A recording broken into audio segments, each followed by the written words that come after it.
2/5/2025 வெள்ளிக்கிழமை மாலை 6 மணி அளவில் சென்னை தியாகராயர் நகர் தியாகராயர் கலை அரங்கத்தில் திராவிடர் கழகம், பகுத்தறிவாளர் கழகம், பகுத்தறிவு எழுத்தாளர் மன்றம் ஒருங்கிணைப்பில் புரட்சி கவிஞர் விழா, தமிழர் கலை பண்பாட்டு புரட்சி விழா, தமிழ் வார விழா, குடியரசு நூற்றாண்டு விழா நடைபெற்றது.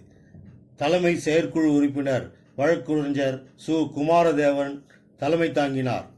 இரா. வில்வநாதன், ஆ. வீரமர்த்தினி, செல்வ மீனாட்சி சுந்தரம், வை. கலையரசன், இரவி ஆகியோர் முன்னிலை ஏற்றனர். திமுக நாடாளுமன்ற உறுப்பினர் திரு. எஸ். ஜெகத்ரட்சகன் தொடக்க உரை ஆற்றினார்.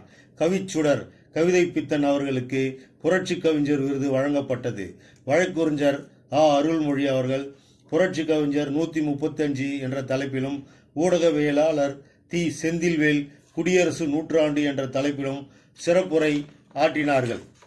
திராவிடர் கழக தலைவர், தமிழர் தலைவர், ஆசிரியர் கி. வீரமணி அவர்கள் விருது வழங்கி விழா பேருரை ஆற்றினார். பகுத்தறிவாளர் கழக மாநில தலைவர் இரா. தமிழ்செல்வன் இறுதி ஆக நன்றி உரை ஆற்றினார்.